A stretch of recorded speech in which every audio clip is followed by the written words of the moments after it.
ಚಿಕ್ಕ ಹುಡುಗ ಇರುವಾಗ ನಿಮ್ಗೆ ಒಂದು ಹೆಸರಿದೆ ಸರ್ ಇದ್ರಲ್ಲಿ? ಚಿಕ್ಕ ಹುಡುಗ ನಮ್ಮ ಮರ್ತೋಗಿದ್ದೀನಿ, ಚಿಕ್ಕವನಾಗಿದ್ದೆ. ತುಂಬಾ ಚಿಕ್ಕವನಾಗಿದ್ನಲ್ಲ. ಬೇರೆಯವ್ರಾಗಿದ್ದಿದ್ರೆ ನಾನು ಚಿಕ್ಕವನಿರೋದು ಬೇರೆಯವ್ರು ಮಾಡಿರ್ತಾರೆ ಆಬ್ವಿಯಸ್ಲಿ ಪಾತ್ರ ಅಂತ ಹೇಳಿರೋರು. ಅದು ನಿಜ. ನಾನು ತುಂಬಾ ಚಿಕ್ಕವನಿದ್ದಲ್ಲ, ಮರ್ತೋಗಿದೆ ಅಂತ. ಇದು ಶರಣ್ ಸರ್ ಸ್ಟೈಲು. ಕಾಂಪ ಅಂತ ಇಟ್ಟಿದ್ದಾರೆ ಸರ್ ಸುನೀಲ್ ಸರ್ ಹೆಸರು. Correct correct. ಹೇಳಿ ಸರ್, ಸಿನಿಮಾ ರಿಲೀಸ್ ರೆಡಿ ಇದೆ. ನನಗೆ ಇವರೆಲ್ಲರೂ ಹೇಳಿದಾಗೆ ನಾನು ಫ್ಯಾನ್ ಗರ್ಲ್. ಯಾಕಂದ್ರೆ ಆ ಟ್ರೇಲರ್ನ ನಾವು ಅದು ಎಷ್ಟು ಸಲ ಎಷ್ಟು ಇವೆಂಟ್ ಅಲ್ಲಿ ನೋಡಿದೀವೋ, ಮುಂಚೆ ಪರ್ಸನಲಿಗೂ ನೋಡಿರ್ತೀವಿ, ಬಟ್ ಪ್ರತಿ ಸಲನು ಸೇಮ್ ಸೀನ್ಗೆ ಸೇಮ್ ಲೆವೆಲ್ ಆಫ್ ನಗು ಬರುತ್ತೆ. ಅದು ನಿಮ್ಮಿಂದ ಮಾತ್ರ ಬಹುಶಃ ಸಾಧ್ಯ. ಅಂತ ಒಂದು ಪರ್ಫಾರ್ಮರ್ ನೀವು, ನಮ್ಮೆಲ್ಲರಿಗೂ ಗೊತ್ತು. ಒಂಥರ ಬ್ಲೆಸ್ಸಿಂಗ್ ಇದ್ದಂಗೆ ಕನ್ನಡ ಇಂಡಸ್ಟ್ರಿಗೆ. ಸೊ ಏನ್ ಹೇಳ್ತೀರಾ? ಅವತಾರ ಪುರುಷ ಪಾರ್ಟ್ 2 ಏಪ್ರಿಲ್ 5ಕ್ಕೆ ರಿಲೀಸ್ ರೆಡಿ ಆಗಿದೆ. ಎಲ್ರಿಗೂ ನಮಸ್ಕಾರ. ನಿರಂತರವಾದ ಒಂದು 2-3 ವರ್ಷದ ಜರ್ನಿ ಈ ಸಿನಿಮಾದ ಜೊತೆಯಲ್ಲಿ. ಅವತಾರ ಪುರುಷ ಸಿನಿಮಾ ಬಹಳ ಇಷ್ಟಪಟ್ಟು ಒಪ್ಕೊಂಡಂಥ ಸಿನಿಮಾ ಇದು. ನಾನು ಮತ್ತೆ ಮತ್ತೆ ಮತ್ತೆ ಮತ್ತೆ ಮತ್ತೆ ಮತ್ತೆ ಹೇಳ್ತಾ ಇರ್ತೀನಿ ಎಲ್ಲರೂ. ಸುನಿ ಮತ್ತು ಪುಷ್ಕರ್ ಅವರ ಕಡೆಯಿಂದ ನನಗೊಂದು ಅಪ್ರೋಚ್ ಆಗುತ್ತೆ, ಒಂದು ಪಿಚ್ ಆಗುತ್ತೆ, ಏನೋ ಒಂದು ಪ್ರಾಜೆಕ್ಟ್. ನೋಡಿರಿ ಆ ಕಾಂಬಿನೇಷನ್ ಎಷ್ಟು ಚೆನ್ನಾಗಿದೆ.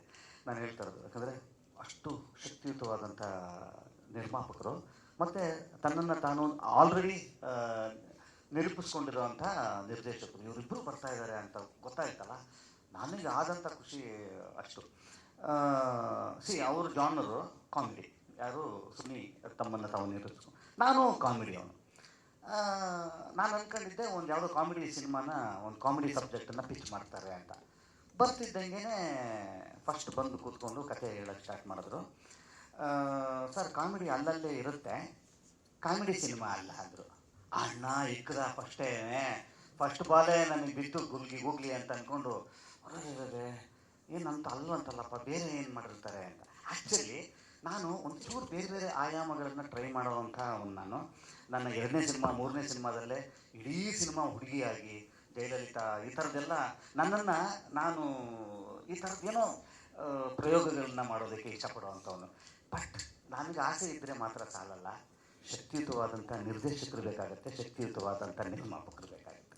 ಸೊ ಇದು ಅವತಾರ ಆಗಿದೆ ಅಂತ ಅನ್ನೋದಾದರೆ ನಿಜವಾದ ಹೀರೋ ನಾನಲ್ಲ, ನಿಜವಾದ ಹೀರೋ ಇವರಿಬ್ಬರುಗಳವರಿಗೆ. ಖಂಡಿತವಾಗ್ಲೂ ಇದನ್ನು ಈ ವೇದಿಕೆ ಮೇಲೆ ನಾನು ಹೇಳಲೇಬೇಕು. ನನ್ನನ್ನು ಇಟ್ಕೊಂಡು ಈ ಥರದೊಂದು ಪ್ರಯೋಗ ಮಾಡ್ಬೋದು ಅಂತ ಅನಿಸೋದಕ್ಕೆ ಧೈರ್ಯ ಅಲ್ಲಿರಬೇಕಾಗತ್ತೆ, ಸ್ಕ್ರಿಪ್ಟು ಅಲ್ಲಿ ಬೇಕಾಗತ್ತೆ. ಸೊ ಅವೆರಡು ಗೆದ್ದಾಗ ಮಾತ್ರ ಶರಣ್ ಗೆಲ್ತಾನೆ. ಬಿಟ್ಟರೆ ಇನ್ನು ಅದು ಬಿಟ್ಟರೆ ಶರಣ್ ಒಂದು ಭಾಗ ಅಷ್ಟೇ. ಅವ್ರು ಏನು ಹೇಳ್ಕೊಡ್ತಾರೆ ಅದನ್ನು ಮಾಡೋವಂಥ ಇದು. ಬಹಳಷ್ಟು ಮಾತಾಡುವಂಥದ್ದು ಈ ಸಿನಿಮಾದ ಬಗ್ಗಿದೆ. ಆಮೇಲೆ ನಾನು ಈ ಸಿನಿಮಾನ ಒಂದು 2 ವರ್ಷದಿಂದ ಮಾಡ್ತಾನೆ ಇದ್ದೀನಿ. ಸೊ ಇವತ್ತು ಈ ಕಾರ್ಯಕ್ರಮಕ್ಕೆ ಭಾಳ ಭಾಳ ಭಾಳ ಹತ್ತಿರದ ಕುಚ್ಚುಕು ಗೆಳೆಯರು ಬಂದಿರೋವಂಥದ್ದು. ನನಗೆ ಇನ್ನೂ ಈ ಸಿನಿಮಾದ ಮೇಲಿನ ಎಮೋಷ್ನಲ್ ಬಾಂಡಿಂಗ್ ಹೆಚ್ಚಾಗಿದ್ದಂಥದ್ದು. ಮೊಟ್ಟ ಮೊದಲಿಗೆ ನನ್ನ ಆತ್ಮೀಯ ಗೆಳೆಯ ಪ್ರೇಮ್ ಇವತ್ತು ಬಹಳ ಶಾರ್ಟ್ ನೋಟಿಸಲ್ಲಿ ಬರ್ತಾರೆ ಅಂತ ಗೊತ್ತಾಗಿದ್ದು ನನಗೆ. ಅವ್ರಿಗೆ ಇವತ್ತು ಮಧ್ಯಾಹ್ನ ಗೊತ್ತಾಗಿದೆ ಅಂತೆ, ಯಾರು ಪ್ರೇಮ್ ಈ ಕಾರ್ಯಕ್ರಮಕ್ಕೆ ಪ್ರೇಮ್ ಬರ್ತಾರೆ ಅಂತ ಗೊತ್ತಾಗಿದ್ದೆ ನನಗೆ 5:15. ಕರೆಕ್ಟು. ಅವ್ರು ಬರ್ತಾರೆ ಅಂತ ಗೊತ್ತಾಗಿದ್ದೆ ನನಗೆ 5:15. ಯಾರ್ಯಾರು ಬರ್ತಿದ್ದಾರೆ ಅಂತ, ಪ್ರೇಮ್ ಬರ್ತಿದ್ದಾರೆ ಅಂತ ನನಗೆ ನನ್ನ ಕಾಮನ್ ಫ್ರೆಂಡಿಂದ ಗೊತ್ತಾಯಿತು.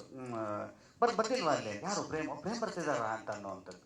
ಬಟ್ ನನಗೆ ಖುಷಿ ಏನು ಅಂತ ಹೇಳ್ತೀನಿ.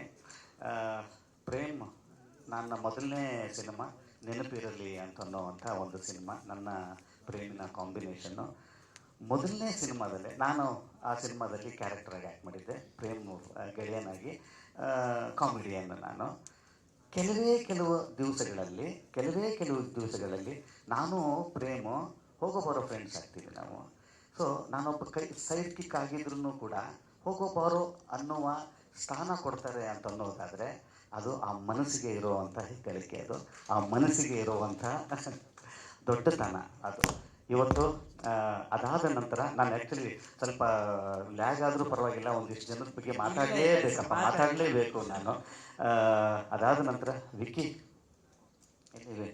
ಹಾಂ ವಿಕ್ಕಿ ಇಲ್ಲಿದ್ದಾರೆ. ನಾನು ಸ್ಕ್ರೀನ್ ನೋಡಿದ್ರಲ್ಲ, ನಾವು ವಿಕ್ಕಿ ಏನಾದ್ರು ಗೆಸ್ಟ್ ಅಪಿಯರೆನ್ಸ್ ಮಾಡಿದಾರ ಅಂತ. ಇಲ್ಲ ಇಲ್ಲ ವಿಕ್ಕಿ ಒಂದು ತುಂಬ ಚೆನ್ನಾಗಿ ಹೇಳಿದ್ರು.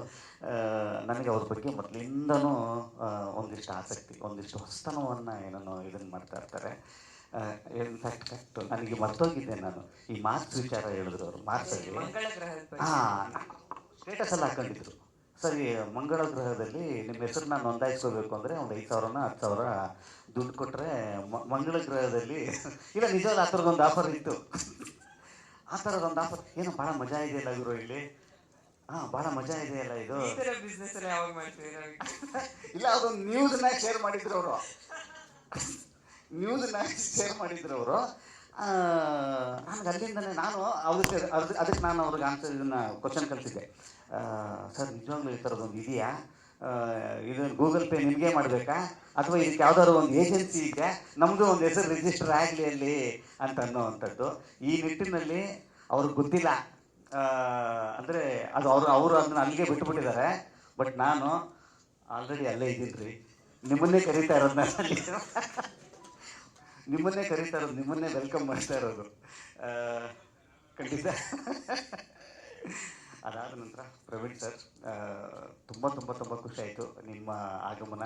ಸೊ ನಿಮ್ಮ ವಿಶಸ್ಸು ನಮ್ಮ ಇಡೀ ತಂಡಕ್ಕೆ ಮೀನ್ಸ್ ಎಲ್ಲ ಲಾಟ್ ಸರ್. ನಿಮಗೂ ಅಷ್ಟೇ, ನಿಮ್ಮ ಸಿನಿಮಾ ರಿಲೀಸ್ ಆಗ್ತಾ ಇದೆ, ಒಟ್ಟು ತುಂಬ ಹೃದಯದ ಹಾರೈಕೆಗಳು ನಿಮಗೆ ಆ್ಯಂಡ್ ಕಾಲಪತ್ತರ್ ನಿಮಗೆ.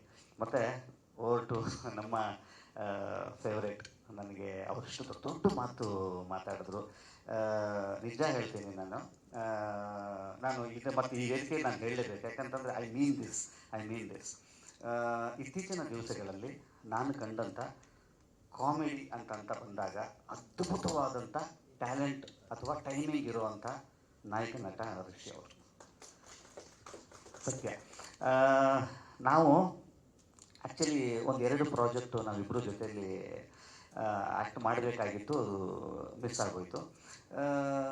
ನನಗೆ ನಿಜಕ್ಕೂ ಇವಾಗಲೂ ಹೇಳ್ತೀನಿ, ನಾನು ಅವರು ಸ್ವಲ್ಪ ಈ ನನಗೆ ಕಾಮಿಡಿ ಅನ್ನೋದ್ರಲ್ಲಿ ಅವ್ರ ಬಗ್ಗೆ ಬಹಳ ನನಗೆ ಅವ್ರ ಸಿನಿಮಾಗಳು ನನಗೆ ಕನೆಕ್ಟ್ ಆಗುತ್ತೆ. ನಿಮ್ಮಿಬ್ಬರು ಕಾಂಬಿನೇಷನ್ ಸಿನಿಮಾನೂ ಕೂಡ ನೋಡಿ, ನಾನು ಕರೆಕ್ಟಾಗಿ ಹೇಳೋದೇ ಮರೆತೆ. ನಾನು ಮೊನ್ನೆನೂ ಕೂಡ ನನ್ನ ಮನೆಗೆ ಯಾರು ಸುನಿ ಬಂದಾಗ ನಾನು ಅವ್ರಿಗೆ ಇನ್ನೂ ಹೇಳಿ ಕಳಿಸ್ದೆ, ಕೇಳಿ ರೀ ಎಂಥ ಅದ್ಭುತವಾದಂಥ ಸ್ಕ್ರಿಪ್ಟ್ ಮಾಡಿದ್ರಿ, ಆ ಥರದ ಆಪರೇಷನ್ ಅಲ್ಬಲಮ್ಮ ಥರದ್ದು ಒಂದು ಸ್ಕ್ರಿಪ್ಟ್ ಮಾಡಿರಿ, ನಾವು ಇಬ್ಬರು ಕೆಲಸ ಮಾಡೋಣ ಅಂತ ಹೇಳಿ ಕಳಿಸಿದ್ದೀವಿ. ನಾವು ಹೇಳಿದ್ರೆ ಮೊನ್ನೆ ಹೇಳ್ತಾರೆ. ಅಂದರೆ ಆ ಥರದೊಂದು ಸ್ಕ್ರಿಪ್ಟು ಈ ಥರದೊಂದು ಹೀರೋ ಪೇಜ್ ಸಿಕ್ಕಾಗ ಹಂಗಾಗತ್ತೆ.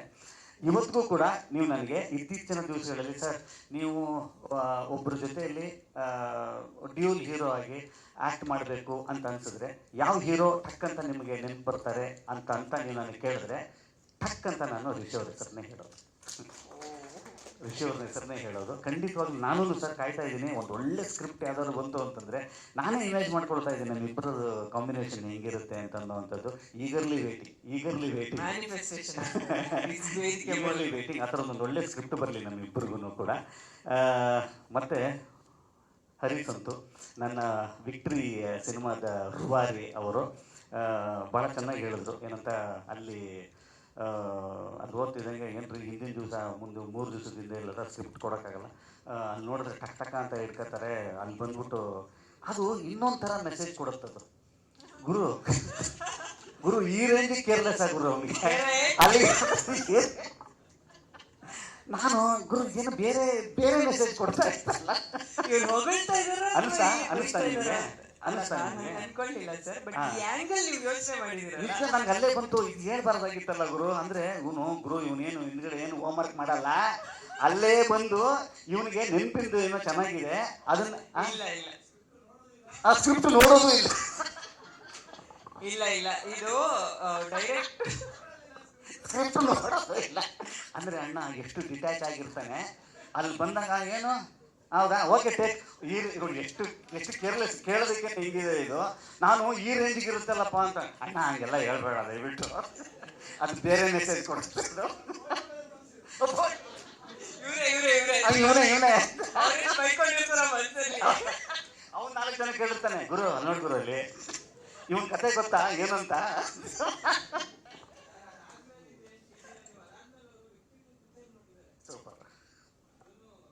ಸೂಪರ್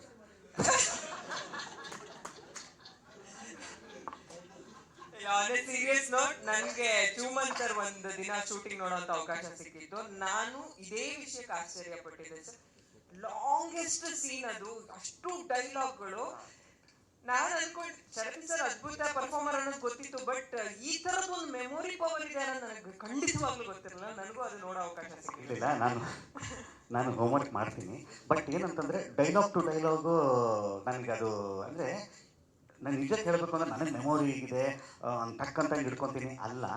ಇಡೀ ಸಿನಿಮಾನ ಆ ನಿರ್ದೇಶಕರುಗಳು ನನ್ನ ತಲೆ ನಂಗೆ ಹಾಕಿರ್ತಾರೆ. ನನಗೇನು ಅದು ಆ ಥರದ್ದು ಬೇಕಾಗಿರಲ್ಲ. ಆಲ್ರೆಡಿ ನಾನು ಸೆಟ್ಟಿಗೆ ಬರ್ತಿದ್ದಂಗೆ ನಾನು ಆ ಕ್ಯಾರೆಕ್ಟ್ರಲ್ಲಿ ಇದ್ದಿರ್ತೀನಿ. ಅದು ಒಂದು ಆ್ಯಕ್ಚುಲಿ ಅವರಿಬ್ಬರಿಗೂ ಸೇರಬೇಕಾಗಿರೋ ಕ್ರೆಡಿಟ್ಸ್ ಅದು. ಆಮೇಲೆ ನಾನು ಡೈಲಾಗ್ ತೊಗೊಳ್ಳೋ ಶೈಲಿ ಏನು ಅಂತಂದರೆ, ನನಗೆ ಓದಿ ನಾನು ಮೊದಲಿಂದನೂ ಕೂಡ ಹಿಂಗೆ ಓದಿ ಅದನ್ನು ಹಂಗಲ್ಲ. ಒಬ್ರು ಯಾರೋ ಹೇಳಬೇಕು ನನಗೆ, ಅದನ್ನು ಹೇಳಿದ್ರೆ ನಾನು ಕರೆಕ್ಟಾಗಿ ನಾನು ಅಕಸ್ಮಾತ್ ಎಲ್ಲರೂ ಒಂದೊಂದು ಸ್ವಲ್ಪ ಡೌಟ್ ಇತ್ತು ಅಂದರೆ ಇನ್ನೊಂದು ಸಲ ಹೇಳ್ರಿ ಅಂತ ಹೇಳ್ತೀನಿ. ಅದು ಅಸೋಸಿಯೇಟಲ್ಲೇ ಇದ್ದಾರೆ, ಇನ್ನೊಂದು ಸಲ ಹೇಳಿ. ಇದು ನನ್ನ ಶೈಲಿ ಅಷ್ಟೇ, ಅದು ತುಂಬ ಎಕ್ಸ್ಟ್ರಾಡಿನರಿ ಏನಲ್ಲ, ಇದು ನನ್ನ ಶೈಲಿ ಅಷ್ಟೇ. ಆ್ಯಂಡ್ ಆಶಿಕ್ ಅವರೇ ಏನು ಹೇಳಿ, 3ನೇ ಸಿನಿಮಾ ನಮ್ಮ ಇಬ್ಬರ ಕಾಂಬಿನೇಷನ್ನು, ಹಿಟ್ ಜೋಡಿ. ಹೌದು 3ನೇ ಸಿನಿಮಾ. ಸೊ ಬೇರೆಯವ್ರಿಗೆ ಹಿಟ್ ಜೋಡಿ ಹಂಗೆ ಹಿಂಗೆ ಅಂತಂದಾಗ ನಮ್ಮಿಬ್ರಿಗೂ ಗೊತ್ತು ಅದು ಆ್ಯಕ್ಚುಲಿ ಪ್ರೆಷರ್ ಅದು, ಅಂದರೆ ಜವಾಬ್ದಾರಿ ಅದು. ಯಾಕಂದರೆ 2 ಸಿನಿಮಾಗಳನ್ನು ಕೂಡ ಅಷ್ಟು ಚಂದ ಜನ ಸ್ವೀಕರಿಸಿದ್ರು. ಸೊ ಮುಂದೆ ಏನು ಅಂತ ಅನ್ನೋವಂಥದ್ದು ಕಾಯ್ತಾ ಇರ್ತಾರೆ ಗೊತ್ತಾ. ಸೊ ಅದು ಬಹಳ ನಮಗೆ ಒಂಥರ ಜವಾಬ್ದಾರಿಯ ಭಯ ಅದು. ಸೊ ಆ ಜವಾಬ್ದಾರಿಯ ಭಯ ನಮ್ಮಿಬ್ಬರಿಗೂ ಇದೆ. ಆ್ಯಂಡ್ ನೀವು ಏನೋ ಈ ಸಿನಿಮಾದ ಒಂದು ಭಾಗ ಆಗಿರೋ ಅಂಥದ್ದು ನಮಗೊಂದು ತುಂಬ ದೊಡ್ಡ ಶಕ್ತಿ ಈ ಸಿನಿಮಾ. ಆಶಿಕ್ ಅವರೇ ದಯವಿಟ್ಟು ಒಂದು ಚಪ್ಪಾಳೆ ಬರಲೇಬೇಕಪ್ಪ ಅದಕ್ಕೆ. ಖಂಡಿತವಾಗ್ಲೂ ಶಿ ಡಿಸರ್ವ್ಸ್ ದಟ್. ಆ್ಯಂಡ್ ಈ ಸಿನಿಮಾದಲ್ಲಿ ಕಾಣದ ಕೈಗಳು ಸುಮಾರು ಕೆಲಸ ಮಾಡಿದೆ.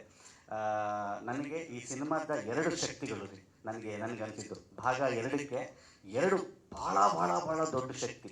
ಒಂದು, ಭಾಗ 1 ಸಿನಿಮಾನ ಇಷ್ಟಪಟ್ಟಂಥವ್ರು ನಾವು 2 ವರ್ಷ ಆಗಿದ ತಕ್ಷಣ ನಾವು ಮೋಸ್ಟ್ಲಿ ಜನಗಳು ರಿಲ್ಯಾಕ್ಸ್ ಆಗಿಬಿಟ್ಟಿರ್ತಾರೇನೋ, ಇದನ್ನು ಮರೆತುಬಿಟ್ರೋ ಏನೋ ಅಂತ ಅನ್ನೋ ಅಂಥದ್ದು ನಮ್ಮ ತಲೆಯಲ್ಲಿತ್ತು.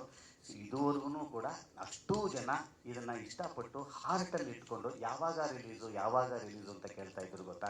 ಅದು ನನ್ನ ಮೊದಲನೇ ಶಕ್ತಿ ಯಾವುದು ಈ ಸಿನಿಮಾಗಿರೋ ಅಂಥದ್ದು. 2ನೇ ಶಕ್ತಿ ಏನು ಅಂತಂದರೆ, ಇಷ್ಟು ಪ್ರೀತಿಯಿಂದ ಕಾಯ್ತಾ ಇರೋವಂಥ ಅಷ್ಟು ಅಭಿಮಾನಿಗಳಿಗೆ ಸರಿಯಾದ ಸಿನಿಮಾನೇ ಕೊಡಬೇಕು ಅಂತ ಅನ್ನೋವಂಥ ಒಂದು ಸೈನಿಕರ ಥರ ಕೆಲಸ ಮಾಡಿದಂಥ ಇಡೀ ಅವತಾರ ಪುರುಷ ಸಿನಿಮಾದ ಟೆಕ್ನಿಷಿಯನ್ಸ್, ಇವರಿಬ್ಬರೇ ಬಹಳ ದೊಡ್ಡ ಶಕ್ತಿ ಈ ಸಿನಿಮಾಗೆ ಸಿಕ್ಕಂಥದ್ದು. ಅದೊಂದು ನಾನು ಬಹಳ ರಿಲ್ಯಾಕ್ಸ್ ಮೋಡಲ್ಲಿದ್ದೀನಿ. ಯಾಕಂದರೆ ಒಬ್ಬ ಆ್ಯಕ್ಟರ್ ಆಗಿ, ಒಬ್ಬ ಲೀಡ್ ಆ್ಯಕ್ಟರ್ ಆಗಿ ನಮಗೆ ಯಾವಾಗ ಈ ಥರದ್ದು ಆಗುತ್ತೆ, ಓಕೆ ನನ್ನ ಸಿನಿಮಾ ಒಂದು ಸೇಫ್ ಹ್ಯಾಂಡ್ಸಲ್ಲಿದೆ ಅಂತಂದಾಗ ಒಂದು ಸಿಗುತ್ತೆ ಗೊತ್ತಾ, ನಿರಾಳುತ್ತೆ. ಅದು ನನಗೆ ಇಲ್ಲಿ ಸಿನಿಮಾದಲ್ಲಿ ಸಿಕ್ಕಿದೆ. ಸೊ ಅದೆಲ್ಲದಕ್ಕೂ ಕಾರಣ, ಅದಷ್ಟು ಕ್ರೆಡಿಟ್ಸು ಈ ತಂಡಕ್ಕೆ ಸೇರಬೇಕಾಗಿರೋವಂಥದ್ದು. ಇದು ಅವ್ರುಗಳೇ ಕಾರಣ. ಆ್ಯಂಡ್ ಇನ್ನೊಂದು ಭಾಳ ದೊಡ್ಡ ಶಕ್ತಿ, ಅವರೆಲ್ಲೂ ಮಾತಾಡಲ್ಲ, ಸುಮ್ಮನೆ ಕೂತ್ಕೊಂಡಿರ್ತಾರೆ. ಆದರೆ ಅವರಿಲ್ಲದೆ ಏನು ಆಟ ನಡೆಯಲ್ಲ. ಆ ಥರದ್ದು ಒಂದು ಶಕ್ತಿ ಯಾರಿರ್ಬೋದು ಸರ್? ಹಾಂ, ಅದು ಕಾಣಿಸ್ತಾ ಇರುತ್ತೆ. ಯಾರು ಹೇಳಿ? ಅಷ್ಟೇ. ಇಲ್ಲ ಲಾಸ್ಟ್ ಈವೆಂಟ್ ಅಲ್ಲಿ ಮಾತಾಡ್ತಿದ್ವಲ್ಲ ಸರ್, ಈಗಲೂ ಕರೀತೀನಿ ನಾನು ಸ್ಟೇಜ್ ಮೇಲೆ. ಅಷ್ಟೇ. ಕೈ ಮುಗಿತಿದ್ದಾರೆ ಅವರು ಸಖತ್ ಪಂಚ್ ಒನ್ ಲೈನರ್ ಸಖತ್ತಾಗಿ ಮಾತಾಡ್ತಾರೆ. ಅವ್ರು ಯಾಕೋ ಸ್ಟೇಜ್ ಮೇಲೆ ಮಾತ್ರ ಮಾತಾಡಲ್ಲ. ನನಗೆ ಆ್ಯಕ್ಚುಲಿ ಅವ್ರು ನನ್ನ ನೇಬರ್ ಅವರು, ನನ್ನ ಮನೆ ಪಕ್ಕ ನೇಬರ್ ಅವರು. ಅಯ್ಯೋ ನಮಗಂತೂ ಸರ್, ನಾವು ಕೂತ್ಕೊಂಡ್ರೆ ಬೆಳಗ್ಗೆ ಬಂದರೆ ಕಾಫಿ ಟೀಗೆ ಅಂತ ಬರ್ತೀವಿ ಸರ್. ನಮ್ಗೆ ಬರ್ತೀವಿ 4-5 ದಿವಸ ಅಣ್ಣ, ಒಂದೊಂದು ದಿವಸ ಸುಮ್ಮನೆ ಒಂದು ದಿವಸ ಕಳೆದಿರ್ತೀವಿ, ಸಿನಿಮಾ ಬಗ್ಗೆನೇ ಮಾತಾಡಿರಲ್ಲ ಎಷ್ಟೋ ಸಲ. ಸೊ ಇವತ್ತು ಅವರು ಈ ಸಿನಿಮಾಗೆ ಇರೋವಂಥ ಅವರ ಆಶೀರ್ವಾದ, ಇವತ್ತು ಸಿನಿಮಾ ಇಲ್ಲಿ ತನಕ ಬಂದಿದೆ ಅಂತ ಅನ್ನೋದಾದರೆ, ಅವರು ಕಾಣದ ಕೈ ಅಂತ ನಾವೇನು ಹೇಳ್ತೀವಿ ಅದು ನಿಜಕ್ಕೂ ಅವ್ರಿಗೇನೆ ಸೇರಬೇಕಾಗಿರುತ್ತೋ. ಮೋಹನಣ್ಣ is one of the main pillar and hero of this film. ಅವರಿಗೆ ಸೇರಬೇಕಾಗಿರೋಂಥದ್ದು.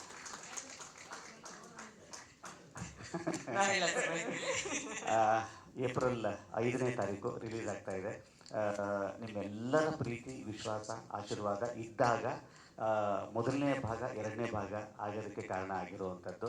ಇವತ್ತು ನಿಮ್ಮೆಲ್ಲರ ಇಲ್ಲಿಂದ ತುಂಬು ಹೃದಯದ ಹಾರೈಕೆ ಏನಿತ್ತು ಇವತ್ತು ಇದು ಬಂದು ನಿಂತಿದೆ.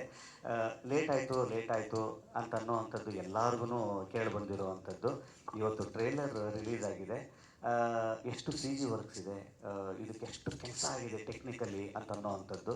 ನಿಜವಾಗ್ಲೂ ಈ 2ನೇ ಟ್ರೈಲರ್ ರಿಲೀಸ್ ಆಯ್ತಲ್ಲ, ಯಾಕೆ ಲೇಟ್ ಆಯಿತು ಅಂತ ಅನ್ನೋದಕ್ಕೆ ಆನ್ಸರು ಇವತ್ತು 2ನೇ ಟ್ರೈಲರ್ ಇವತ್ತು ರಿಲೀಸ್ ಆಗಿದೆ. ಅದರ ಗುಣಮಟ್ಟನೇ ಅದಕ್ಕೆ ಆನ್ಸರ್ ಹೇಳುತ್ತೆ.